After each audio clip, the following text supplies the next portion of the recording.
صل وسلم دائما أبدا على حبيبك خير الخلق كلهم مولاي صل وسلم.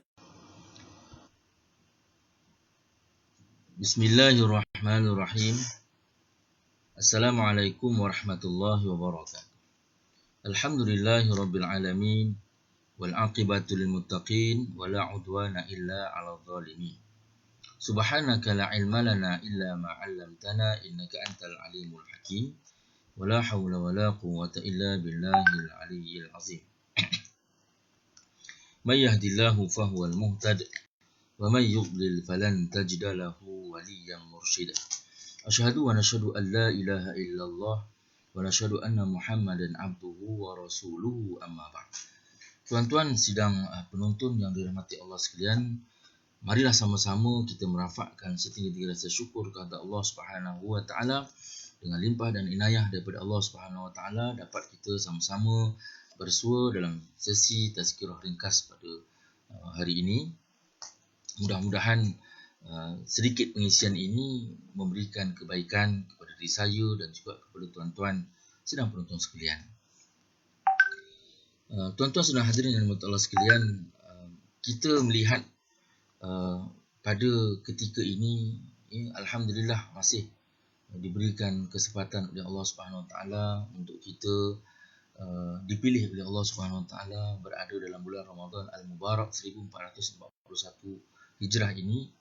Alhamdulillah, bila mana kita masih berada dalam dipilih lagi oleh Allah Subhanahu Wa Taala untuk berada dalam bulan Ramadan ini, menandakan tentang Allah Subhanahu Wa Taala masih lagi membuka ruang kepada kita untuk terus melakukan kebaikan, untuk melakukan mengisafi segala kesalahan, sentiasa bermohon taubat kepada Allah Subhanahu Wa Taala, memohon rahmat kasih sayang Allah Subhanahu Wa Taala. Dalam keadaan kita menyambut bulan Ramadan pada tahun ini diuji dengan suatu musibah yang sangat besar, yang dirasai oleh seluruh dunia.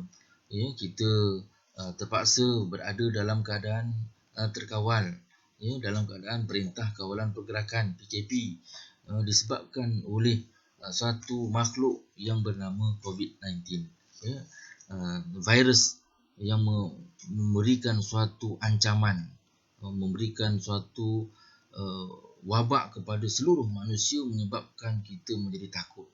Akhirnya ketakutan kita itu menyebabkan langkah sewajarnya dilaksanakan dengan mengawal pergerakan kita, seolah-olah suatu penjara dalam kehidupan kita. Ala kulli hal, kita berbalik kepada topik perbincangan kita pada petang ini, iaitu berkaitan dengan taubat. Mohon keampunan Allah Subhanahu Wa Taala, kerana ini adalah bulan-bulan keampunan Allah Subhanahu Wa Taala.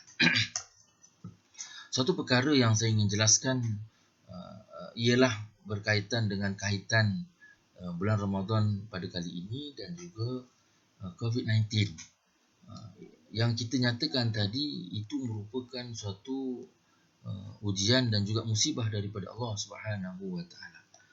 Secara pastinya, bila kita menjurus kepada musibah ataupun ujian yang Allah berikan kepada kita ini, hakikatnya dia berbalik kepada disebabkan oleh faktor manusia itu sendiri. Faktor manusia ataupun kita sendiri. Allah menyatakan dalam surah Ar-Rum ayat 41.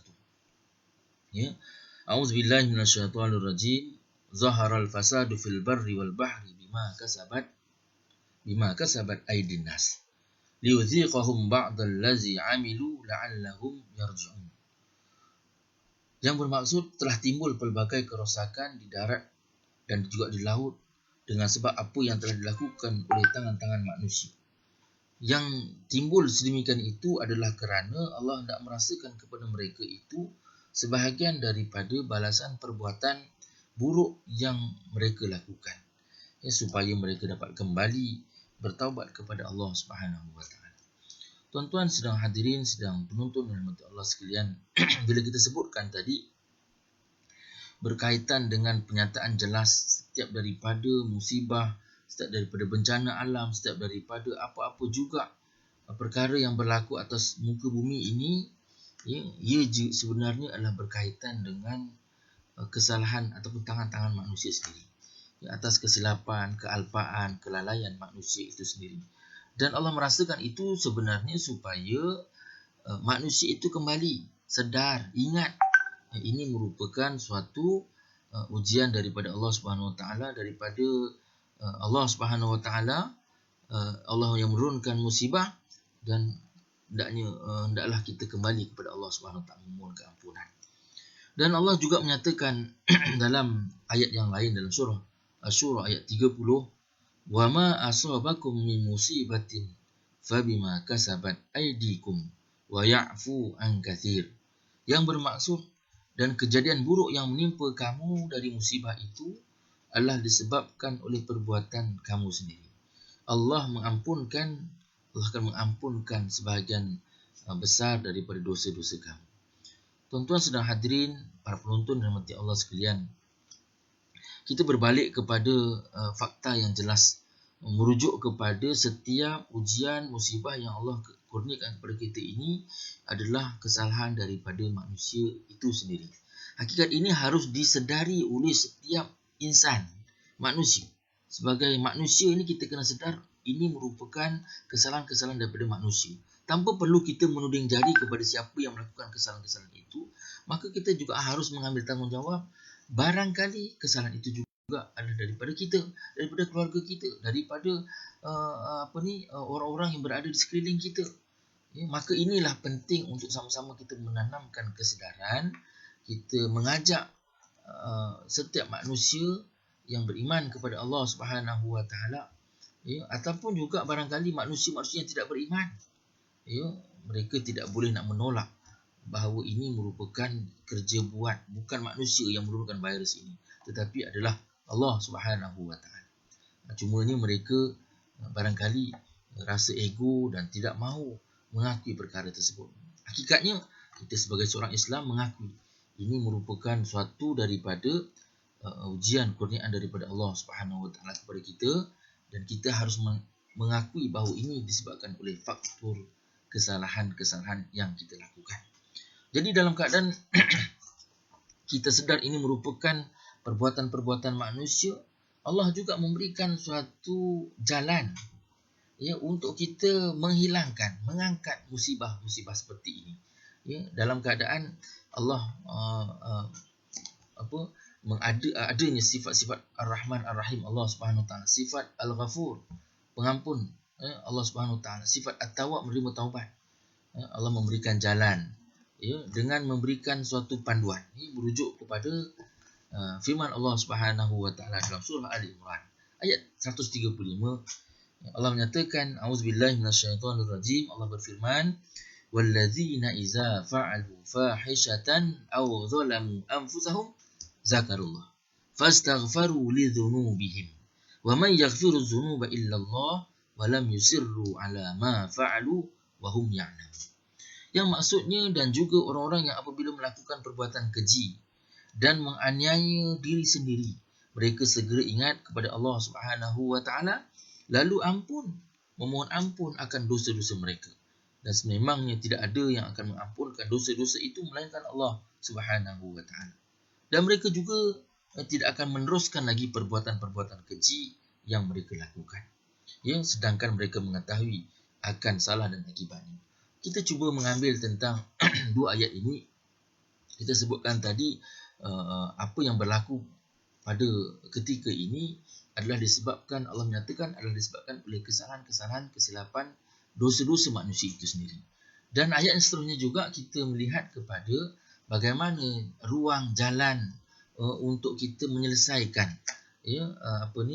masalah yang berlaku, dengan Allah memberikan jalan supaya kita kembali bertaubat kepada Allah Subhanahu Wa Taala.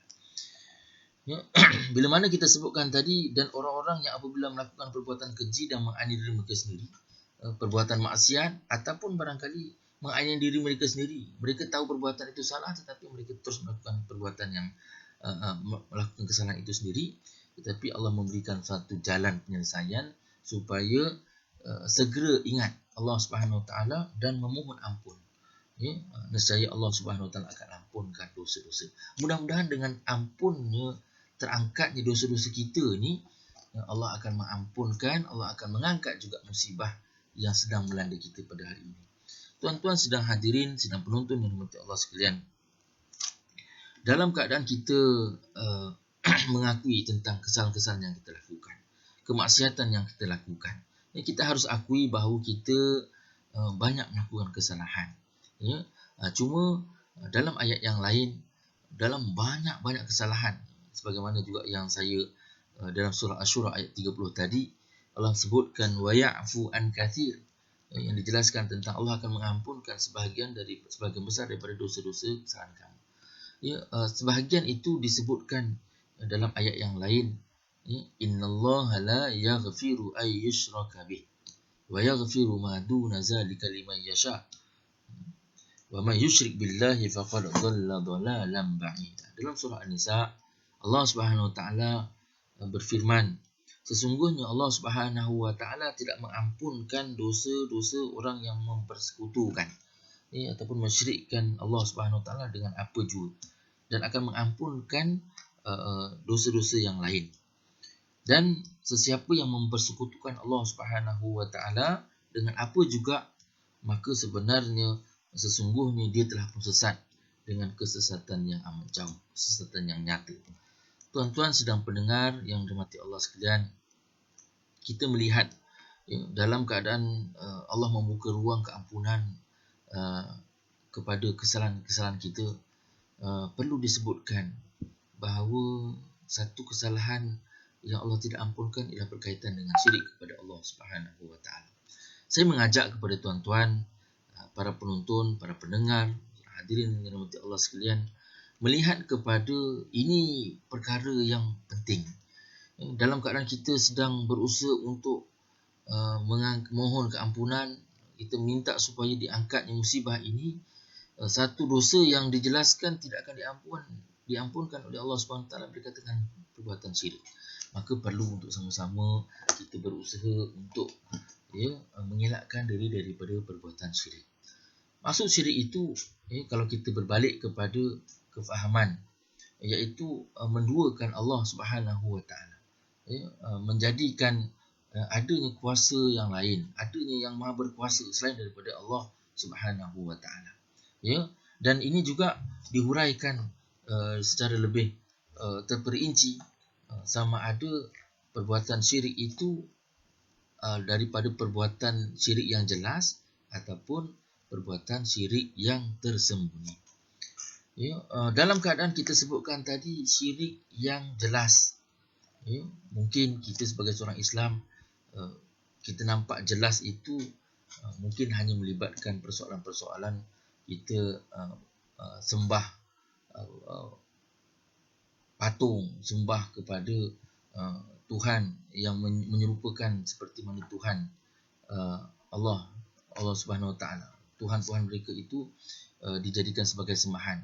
Mungkin bagi orang Islam tidak, tetapi kalau kita lihat dari sudut yang lain, perbuatan syirik ialah percaya dengan kuasa selain daripada Allah Subhanahu Wa Taala. Ini juga melibatkan amalan-amalan tangkal, amalan-amalan khurafat, yang berkaitan dengan perbuatan-perbuatan mempercayai amalan-amalan perbunuhan. Ini juga sebenarnya secara tidak langsung menggambarkan tentang perbuatan syirik yang jelas. Sebab itu tuan-tuan, saya mengajak supaya kesalahan-kesalahan yang melibatkan syirik, perbuatan tangkal, khurafat, azimat ini, ia termasuk dalam syirik yang jelas. Maka sebagaimana saya nyatakan tadi dalam ayat surah An-Nisa, Allah menjelaskan bahawa ini merupakan kesalahan yang tidak diampunkan oleh Allah Subhanahu Wa Taala. Saya mengajak supaya kita berbalik kepada persoalan kita sedang berusaha untuk melakukan kebaikan. Kita memohon keampunan Allah Subhanahu Wa Taala. Cuma pastikan bahawa dosa-dosa yang kita lakukan itu tidak terkait dengan amalan-amalan syirik kepada Allah Subhanahu Wa Taala. Sebab itulah dalam keadaan kita mungkin ada yang tidak kita sedari, ada dalam lingkaran kehidupan kita itu amalan-amalan syirik, maka inilah yang perlu kita hindari. Elakkan daripada melakukan perbuatan-perbuatan yang dimurkai oleh Allah Subhanahu Wa Taala, perbuatan-perbuatan syirik yang jelasnya tidak diampunkan oleh Allah Subhanahu Wa Taala, melainkan dengan taubatan nasuha. Tuan-tuan, sidang pendengar, sidang penonton yang dirahmati Allah sekalian, dalam usaha untuk kita melakukan kebaikan ini, sudah pasti kita akan berdepan dengan ujian yang berat, dengan ujian godaan hawa nafsu kita, yang syaitan sentiasa mencari-cari ruang atas kelemahan dan kekurangan yang ada pada kita. Mungkin dalam bulan Ramadan, pada ketika ini suatu lagi ruang yang sangat baik, kerana bila disebutkan tentang akan dibelenggu syaitan dalam bulan Ramadan ini, hakikatnya ialah belenggu daripada syaitan yang bersifat untuk menggoda manusia. Tetapi kita jangan lupa bahawa nafsu kita juga sebenarnya merupakan penggoda kita, merosakkan kita kalau jika kita tidak awasi nafsu kita sendiri. Itulah yang menjadi penggoda kepada kita, menjadi pengacau kepada kita jika kita tidak benar-benar ada kekuatan untuk memohon keampunan daripada Allah Subhanahu Wa Taala. Kita merujuk kepada hadis daripada Imam Ahmad daripada Abu Sa'id radhiyallahu anhu. Nabi sallallahu alaihi wasallam bersabda, Iblis berkata, "Wahai Tuhan, dan demi kemuliaan-Mu, aku akan terus menggoda anak Adam selama roh mereka berada di dalam tubuh mereka." Dan lalu Allah Subhanahu Wa Taala menjawab, "Demi kemuliaan dan keagunganku, aku tak akan memberikan keampunan kepada mereka selama mereka bertaubat, segera bertaubat dan juga memohon keampunan kepadaku." Allah berfirman, "Wahai anak Adam, selagi engkau memohon dan mengharapkan dariku, aku ampunkan engkau walau apapun dosamu. Aku tidak peduli. Wahai anak Adam, jika dosamu sampai ke puncak langit, lalu engkau mohon keampunan dariku, aku ampunkan engkau. Aku tidak peduli. Wahai anak-anak Adam, jika engkau datang kepadaku dengan dosa yang hampir memenuhi bumi, namun engkau menemuiku tanpa mensyirikkan daku dengan sesuatu, nescaya aku datang kepadamu dengan keampunan." Inilah gambaran betapa luasnya keampunan Allah Subhanahu Wa Taala.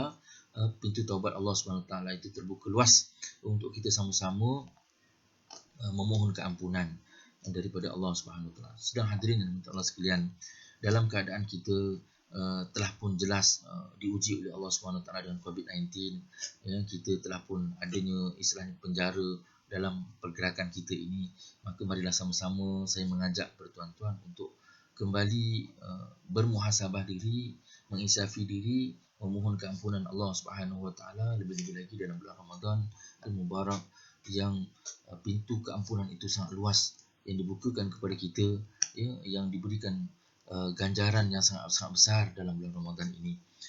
Dalam keadaan kita sama-sama berusaha untuk memperbaiki kekurangan yang kita hadapi, dan juga dalam keadaan kita sama-sama berusaha untuk minta kepada Allah Subhanahu Wa Taala menghilangkan musibah ini, perlu ada kesedaran yang sungguh-sungguh. Sebab itulah disebutkan dalam syarat-syarat taubatan nasuha ini, selain daripada kita melafazkan istighfar, mohon keampunan Allah Subhanahu Wa Taala, para ulama meletakkan syarat. Syarat-syarat ini juga perlu dipatuhi, bukan sekadar kita kata istighfar kepada Allah Subhanahu, mohon ampun saja, tetapi juga perlu diikuti dengan perbuatan-perbuatan ataupun tindakan yang secara khususnya supaya dapat memenuhi kriteria orang-orang yang bertaubat kepada Allah Subhanahu Wa Taala. Iaitu antaranya ialah yang kita sebutkan tadi, ialah berazam dan juga bertekad sungguh-sungguh bahawa walaupun mungkin selepas ini Allah izinkan akan terangkatnya musibah ini, maka kita nekat bahawa kita berusaha untuk tidak lagi melakukan perbuatan-perbuatan. Kita berusaha bersungguh-sungguh untuk mengelakkan perbuatan-perbuatan yang dimurkai oleh Allah Subhanahu Wa Taala. Seterusnya juga kita hari ini kena ada rasa penyesalan. Kadang-kadang bila mana tidak ada penyesalan ini, kita rasa seolah-olahnya nanti bila mana hilang ni kita akan kembali semula. Tiada penyesalan. Kita tidak menyesali tentang apa yang kita lakukan. Dengan ujian yang Allah bagi ini, kita tidak menyesali. Jadi kita merasakan seolah-olah kita akan mengulangi lagi. Sebab itulah kita perlu untuk menyesali tentang perbuatan tersebut. Dan selagi mana hayat dikandung madan, dan kita sebutkan tadi dalam bulan Ramadan bulan keampunan ini adalah peluang yang sangat-sangat baik untuk kita terus bersegera memohon keampunan. Barangkali ini adalah Ramadan terakhir bagi kita, yang kita tak pasti lagi sama ada Ramadan akan datang kita dapat berjumpa lagi ataupun tidak. Jadi mudah-mudahan apa yang kita nyatakan pada tazkirah pada kali ini, saya menyeru kepada diri saya dan kepada tuan-tuan untuk sama-sama kita menjadi hamba Allah yang sentiasa hati tenang, menjadi nafsu yang tenang.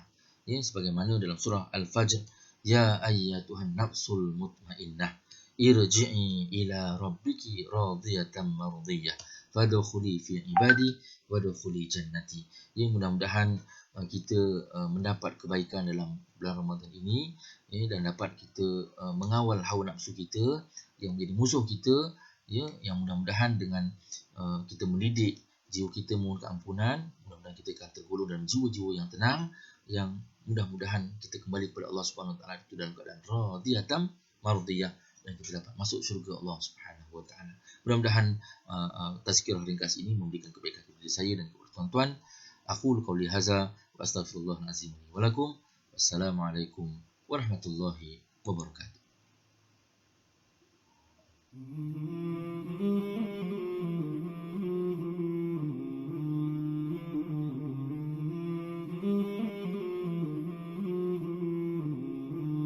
مولاي صل وسلم